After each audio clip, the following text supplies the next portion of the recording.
So when you're looking at sanding tools, you really know the reasons why you're looking at them, what they're going to do, and why that makes them great. Okay, there's so many out there on the market now. Rather than focus on brands and different things, let's just focus on the reasons why you have different shapes, different sizes, different flexibilities, different hardnesses.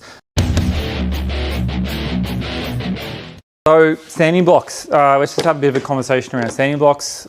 What makes a good sanding block, why we have so many, why there's so many different ones, and how we use them. Got a bit of a variety here, so let's go through them. Over the years, probably even more than years, like over the decades now, really got down to a point where it's like there's so many factors that make a sanding block great.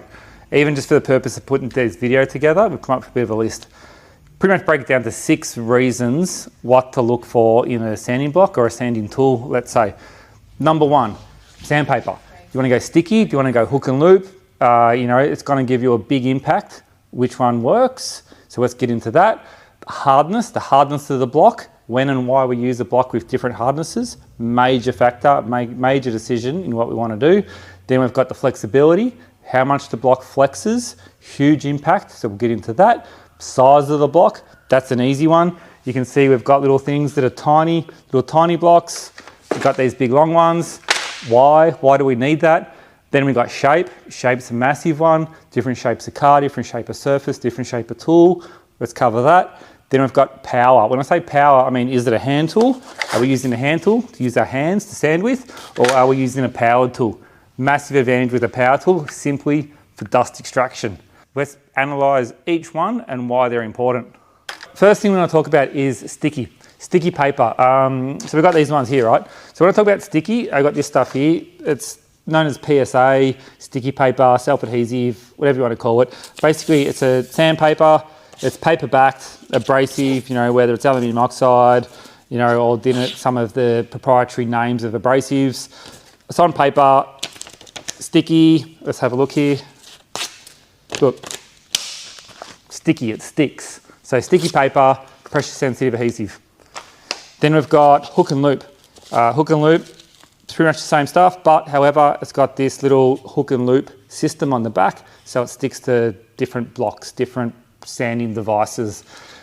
Really, hook and loop is made for convenience. If you're in collision repair, smash repair, jump in between tools, you want to grab a bit of paper, rip through it, rip that off, stick it on, go to the next one. Hook and loop's great for that. However, for controlling shape, which is what we're doing in restoration, really perfecting that surface, this stuff's no good. So we're going to stick straight to sticky. It's thin, it's hard, it's controlled.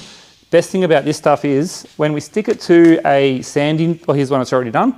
If we stick it to a sanding tool that's hard, there's no cushion, there's no foam. So when we hold this in sand, it's going to slice very accurately, very crisp. Especially when, you know, this thing here, this is controlling shape, right? So we've got this surface on a car, we're going to control the shape. If we're sanding with a tool that's got foam or hook and loop or some form of compression, as that skims across the surface, we've got this surface that's got imperfections in it, and we're trying to make it this nice, dialed in, beautiful sweep. You know, we want to get this tool that controls this sweep. We want an abrasive that doesn't compress and decompress into our highs and lows. So we want an abrasive that's stuck hard to our hard surface. So when we're sanding back and forth, it's going to cut and just skim or chisel, whatever you want to call it. It's just going to cut and slice those high spots off perfectly to the shape of our tool and not decompress or fall into our low spots. That is why the sticky paper by far is a superior paper for controlling shape in our restoration process. Second thing we want to look for is hardness. We've got this Dura block here. It's a high density foam, EVA foam, quite dense, but still a little bit of sponginess. Then we might have another Dura block here. This is composite block, 4415. This is hard, look, hard surface. We have various tools. We've got some of our sweeps, some of our mini splines. These are all hard, right? Now, we want hard tools in the early stages of bodywork. So early stages of bodywork, 80 grit, 120 grit, maybe up to about the 180 range. This grit range is where we're really controlling shape, right? We're not doing surface profile, we're not getting ready to put a top coat on, we're controlling shape. We want to get this nice, beautiful grace and elegance out of the surface on our car. So we have these tools. Here we've got some splines. Look, this has got some tape on it and some sandpaper. Here's one here that's natural. Surface is hard, surface is dense, but gives us the flexibility to control a nice surface. Hardness is super important for controlling shape. When you jump to a block that's, not going to say soft, we're going to say firm. So we've got some, you know, again, back to Durablocks, back to, here's one of our medium final blocks. They're firm, right? Not soft, but firm. These are for controlling surface profile. Really important. Hardness for controlling shape, firmness for surface profile. All right, so the difference between a hard block and a firm block is different stages. It's between controlling shape and surface profile. So controlling shape is perfecting the form, perfecting that line, every detail, nice and tight, nice and crisp. Surface profile is moving up through the grit range. Let's say we've done the 180 rub with a hard block, really controlled that shape, but now we're getting ready for the next stage. We're getting ready for some primer. You want to jump to some 240, some 320, somewhere around there. So we want to subtly and gracefully blend everything together. A firm block is way more forgiving than a hard tool. We've used a hard tool to control the shape. Now we're just using this firm block to prepare it for the next coating. It'll just gently blend the surfaces together, a little bit more forgiving, especially where the surface accelerates off, where the edge of the panel, the edge of the shape, gracefully just accelerates that curve right on the edge. A firm, nice block will just gently blend that through. Perfect for the next coating. Third thing, flexibility. The flexibility of the block is hugely important. Let's say we grab a spline here. So number 9 spline, you can see it's about 1 metre long, 3 foot for the US guys, quite thick, you know, 6 millimeters. Let's go 6, okay, quarter inch again for the US guys. And this thing here, look, I'm trying to bend this thing. It takes a little bit of effort to bend that, but you can see that it's getting this nice natural sweep, right? So we're doing this side of this car, down the rear quarter. We want to get this thing flexing down the length of the car. Nice natural sweep. However, grab another tool, a little bit shorter, but a lot thinner. We can see here the flexibility changes. So it's appropriate to the shape of the car we're working on. Let's say we're working on a 50s car. You know, it's a lot more shape to it. Again, the Volkswagen Beetle analogy, the roof, the hood, the bonnet, the boot, the trunk. It's appropriate to the amount of curvature that we're getting, right down to something thin. That amount of flex out of it. So flexibility is not to be confused with softness or hardness, which we previously mentioned. They're both hard, they're all hard. However, the flexibility changes and it's all proportional to the shape and the size of the car we're working on. All right, fourth, right, is the size. Size is directly appropriate. Similar to our Cadillac Beetle scenario, right? Got this massive car, why would you sand out something this big? Like, you're not really working efficient, you need to cover a bigger area. Grab a nice big tool, you know, something like this. Let's see if we can find one here with some sandpaper on it already. Here we go. It's got some sandpaper on it. When we're working on this thing down the side of the car, we're going to cover so much surface area, so much faster. You know, nice big tool, surface area, big car. Get down to a small, not a small car, but a medium car. Go down to a medium tool, work on that. Go down to a small car, smaller tool. Even proportionally, as we get down to details, say you want to get into an engine bay, an engine cover, a dashboard, anything small, right? Tools, small tools, like these little things here, small little mini tools. They work the same amount of flexibility, same amount of hardness, but the scale of the surface we're working on is proportional to the tool. So size is super important. So that brings us to shape, which is what? The fifth thing we've talked about. So the majority of surfaces on a car are convex, so that they're a full shape. So it's really easy to use a, you know, not flat, but a square or flat sanding, let's just say flat sanding block, you know, to go over the top, convex.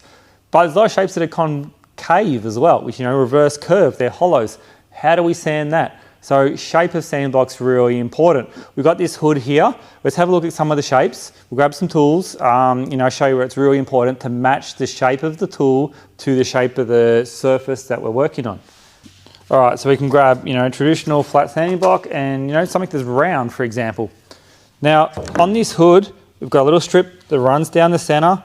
It's, we're not going to say it's flat. This would have a slight convex surface this way and a shape this way. So we need a tool that works in both directions. Here we've got one of our splines, takes to the profile and works, right? So it's perfect for sanding in this narrow band, right in here. However, on both sides, you can see the surface peels up, reverse curves up each side. That's when you need a block with a different shape. So here we've got a block. It doesn't have to be matched to the same diameter. However, as we roll through that surface, it gives us the ability to sand the concave surface. We roll that through.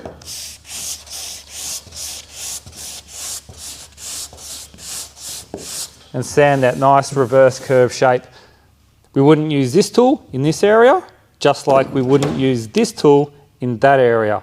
So shape is proportional or directly matches the shape or the profile that we're working on. All right, so that brings us to powered tools. Okay, so we've got a couple of little examples here. We've got an air powered one and an electrical powered one, right? Now, the way I look at it is these things do not control shape.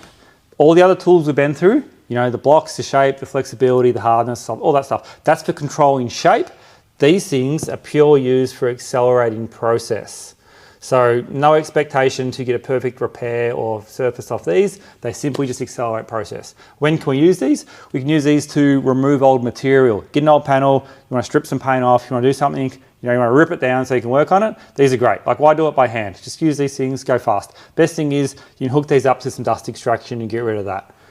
The other thing is for finishing. Again, we talked about briefly controlling shape and surface profile. These are good for changing surface profile. So getting ready for the next coating, they're really good. They'll accelerate your process. A couple of little things to look out for these is the oscillation, the different size. For example, this one here, let's see, doesn't even say it on it. It's probably around a 6 mil, 1/4 inch. The way you can tell is you'll see the difference between here, right? Let's see, let's find a good view here. If I grab this and spin that, you can see how much that's changing on that surface. And if we were to measure that, let's just find something to measure. If we were to measure that in its lowest position, it's going to measure, and it's going to be around 9 mil. Around 9 mil, right? So what's that? That's 3/8? If I put something mil? Okay. That's quite a huge oscillation. So that's a big one. So that's for like ripping heaps of material off. You could use that for roughing out. Say you're doing some filler work, put some filler on and you just want to rip the top off it, ready for the next round, or rip the top off it, ready to block sand. Fantastic. This other one here, let's give this a quick measure. All right.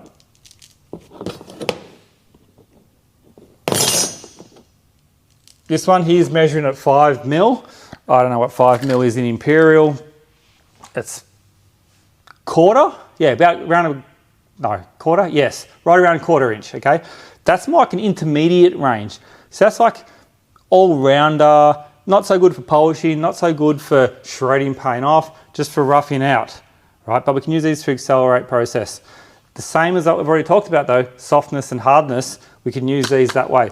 The way they come with the pads, they're like a firm pad, but what you can do, you can put soft pad on. So right to get up to the higher stages, you're getting up, 2,000, 2,500, 3,000, ready for your buffing. Just changing surface profile, but not controlling shape. Soft pad's fantastic. Or you could put a hard pad, put a hard rigid disc on. So say you've got a whole bulk of fill material and you just want to rip it, sort of level it out to save your arms, to save some block sanding. You can use a hard interface pad to level out that material a little bit more. But the biggest thing with these guys are, use them to accelerate process, not to control shape. Just simply make the job a little bit easier, and that's where we're using the powered tools for. All right, so look, we've run through a few things. We did our best. We tried to break it down to 6 different topics that you could really focus in on You know, so when you're looking at sanding tools, you really know the reasons why you're looking at them, what they're going to do, and why that makes them great. Okay, there's so many out there on the market now. Rather than focus on brands and different things, let's just focus on the reasons why you have different shapes, different sizes, different flexibilities, different hardnesses, and whatever else we discussed, just to make sure that you're going to get the best value for your time. We've been doing this stuff for a while now, decades, too long to think of, but we really just want to make sure, you know, if everyone's working on their projects, you want to get good information, so we're trying to put that good information out. We want to make sure that you get great value for time. You're going to be putting hundreds of hours into this car. We're making sure that, you know, we're concentrating the information on people who are refinishing the complete exterior of a car. They're refinishing a whole car, not just a little dent here and there. You know, you've got a lot of surface area to cover. We want to make sure you get good value with your time, with your effort that you're putting in. So it's really important to choose the appropriate tool at that time, you know, to make sure that that happens. So, look, thanks for watching. We're going to put a lot more information out. You know, there's a lot more there to check in on. Hopefully you get something out of it. You can walk away, make your life a little bit easier, and yeah, we'll just keep going with it and have fun working on your projects.